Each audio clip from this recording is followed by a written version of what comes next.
Il n'y a pas si longtemps de ça, dans un pays très loin d'ici, la vie était dure et à l'époque déjà, on parlait de la crise.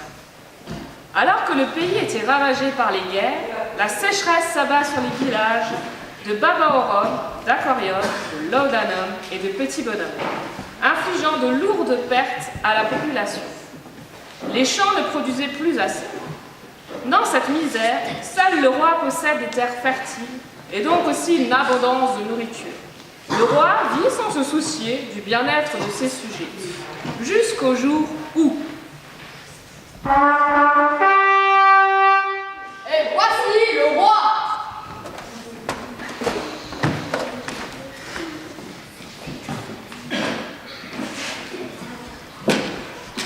Oh, j'ai même pas pu tout manger. 12 portions de frites, 5 Big Mac maison et un gigot de 12 kilos. Et tout ça, rien qu'en entrée. Ah, te voilà. Tu tombes bien. Moi, je dis, mieux vaut dehors que dedans, hein. Alors, quelles sont les nouvelles du jour? Majesté, je vous apporte de très bonnes nouvelles. Oui, vas-y, je t'écoute. La guerre s'éloigne peu à peu de nos frontières. Très bien, très bien. Notre équipe de combat au sabre laser est en finale nationale. Oh, très bien, très bien. Oui, où en étais-je? Ah, la sécheresse s'aggrave dans tout le pays et vos sujets ont de plus en plus de mal de trouver de quoi manger. Et en quoi ça me concerne? Tu crois peut-être que je vais partager mes si bons, mes si merveilleux gâteaux? Ou tu veux juste me couper l'appétit? Oh non, Majesté, ni l'un ni l'autre. D'ailleurs, votre système d'irrigation a permis à l'agriculture de foisonner comme jamais auparavant. Il y a des tonnes de blé, de maïs, de tomates, de pommes de terre, de courgettes, de bons gâteaux. Ah, tu m'envoies ravi. Je t'ordonne de stocker toutes ces récoltes dans les entrepôts royaux. Il en va de mes gâteaux et de ta tête. J'y vais de ce pas. Le conseiller s'en est allé assurer le stockage de fabuleuses récoltes du roi, mais après avoir tout bien mesuré, additionné, soustrait et multiplié, après avoir tout retourné dans tous les sens, le haut en bas, le bas en haut, devant derrière, de bâbord à tribord, du sud au nord, il constate avec dépit que l'entrepôt, aussi royal soit-il, est trop petit. Ah, c'est pas trop tôt. J'allais venir le faire moi-même, ce stockage. Est-ce donc trop compliqué pour toi que de commander des paysans? Monseigneur, il y a, comme qui dirait, quelques complications. Il semblerait que l'entrepôt royal, qui est vraiment super royal, j'ai jamais vu un entrepôt aussi royal que votre entrepôt royal. Bon, ça va, bien en fait. Sire, comment dire, il semblerait que votre entrepôt royal ne soit pas assez grand pour contenir toutes nos récoltes. Et tu m'as vraiment interrompu pour ça? Construis donc un nouvel entrepôt. Nous avons assez de marchandises et d'argent pour ça, non? Votre Majesté, si vous le permettez, vu comme la famine sévit, j'aurais pensé que nous aurions pu donner notre surplus à nos villageois. J'ai dit construire un nouvel entrepôt. Aussitôt ordonné, aussitôt exécuté.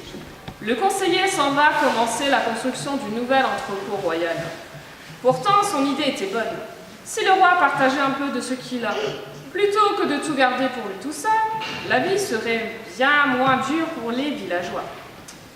Mais le roi ne perd rien pour attendre, car il va avoir une visite à laquelle il ne s'attend pas. Espèce de fou, ton manque de partage te mènera à ta perte. Qui me parle? Qui ose me parler sur ce ton? C'est moi, Dieu. Dieu? Sérieusement? Alors montre-toi si t'es un homme. J'aimerais bien voir ta tête, dis donc. Écoute attentivement. Cette nuit même, je reprendrai ta vie.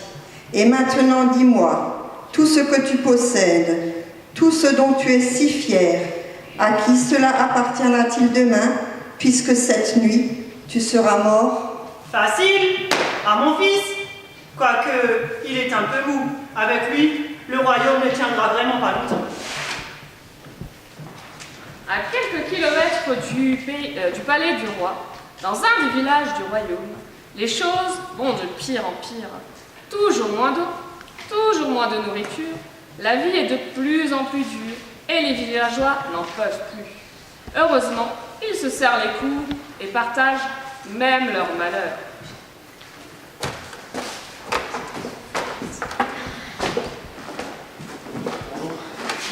Bonjour mon cher ami.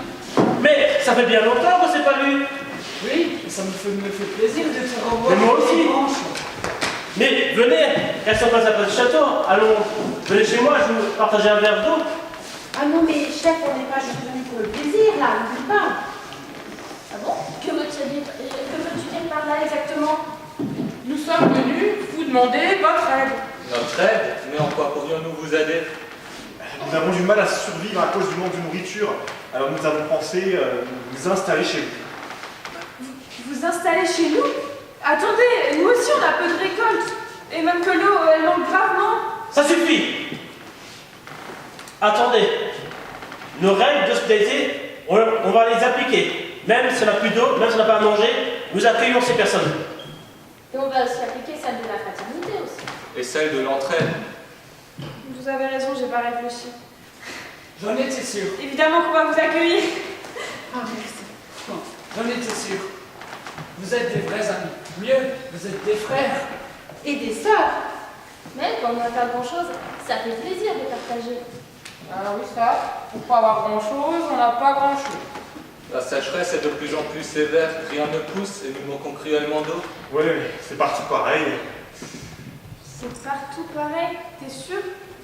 Parce que moi j'ai entendu dire que c'était pas comme ça pour le roi. Oui, on dit même qu'il y a tellement, et que nous on n'a rien, mais ils jettent en plus, et tout ce qu'ils jettent pourrait nourrir des milliers de familles. C'est un scandale. Et il paraît même que ces récoltes sont extraordinaires cette année. Et que, aussi loin qu'on se souvienne, il n'y en a jamais eu d'aussi bonnes. Que compte-il faire avec si déjà avant il en a eu trop? Vous pourrez partager, vous pourrez nous en donner un peu. J'ai faim, moi. Tu crois vraiment que ta faim l'intéresse? Et j'ai entendu dire qu'il faisait construire un nouvel entrepôt. Ouais, c'est vrai. Mon père participe à la construction. Pardon? Un nouvel entrepôt? Mais c'est une honte! À quoi ça lui sert de stocker encore plus? Quand je pense qu'il passe son temps à manger des gâteaux, pendant que nous, on n'a même pas une bouchée de pain par famille. Révolution, plus de cru. Mais pourquoi tu dis ça? Je sais pas. J'ai une idée. Et si nous allions demander au roi de quoi manger? Attends, tu vois lui parler, toi, au roi? Ouais, on peut quand même pas se présenter comme ça devant The King. Et pourquoi? On est tels que nous sommes. On n'a pas choisi d'être comme ça. J'y vais. Je t'accompagne.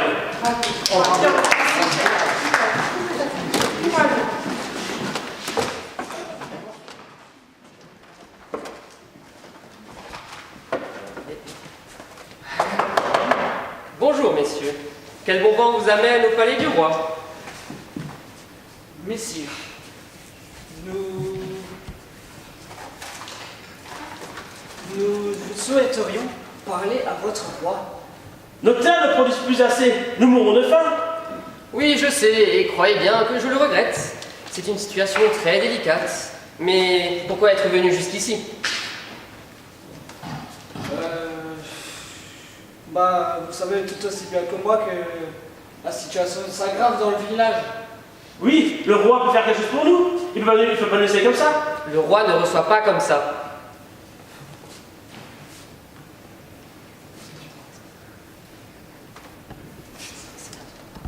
Oui, mais c'est notre roi. Il ne peut pas nous refuser.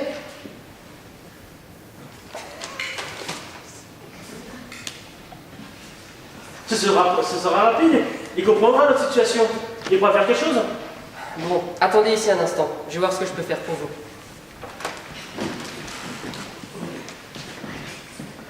Ah, te revoilà. Alors, où en sommes-nous?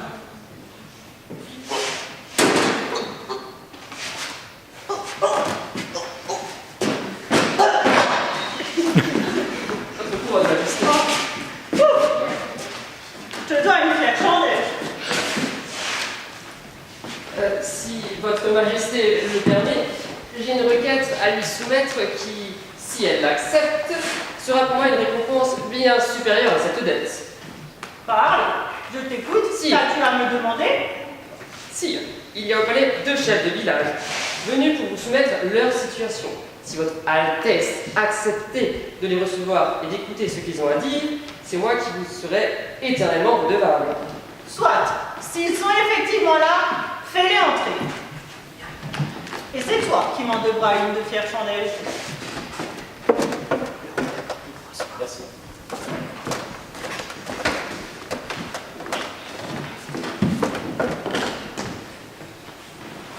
Alors, vous vouliez me voir?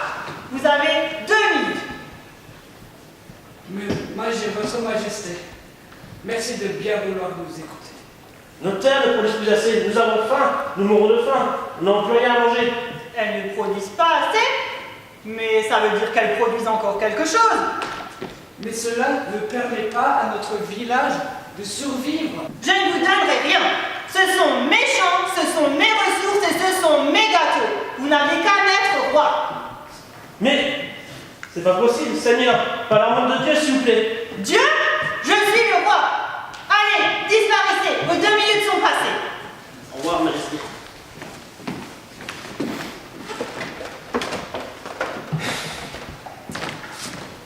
Ça n'a servi à rien de lui parler. Il voulait rien entendre. Mais qu'est-ce qu'on va leur dire au village? Moi, Dieu, je m'adresse à vous. Retournez confiant à votre village. Vous ne mourrez ni de faim, ni de soif, car j'ai vu votre détresse et j'ai entendu vos cris. Mais comment allons-nous faire si le roi ne veut rien entendre? Mais viens, allons au village, racontez ce qu'on a entendu. Le retour au village n'a pas été facile pour les 2 chefs. Mais tout le monde a été d'accord pour faire confiance à Dieu. Oui, si le roi refusait de leur venir en aide, Dieu, lui, c'est sûr, les secourait. Et ainsi, le jour suivant,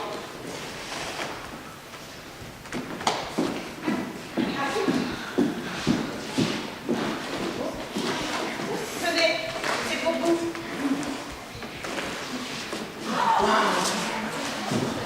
Mais qui êtes-vous?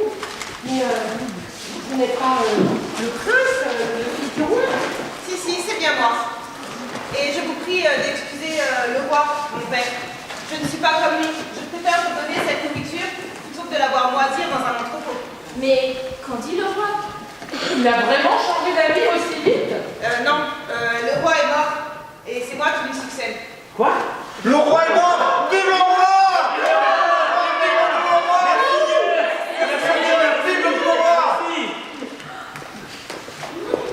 Les biens et les richesses sont provisoires. Elles ne font pas le bonheur de celui qui les garde pour lui. Partageons-les tant qu'on le peut, pour que tout le monde soit heureux. Car tout ce qui est gardé pour soi est perdu, mais tout ce qui est partagé est sauvé.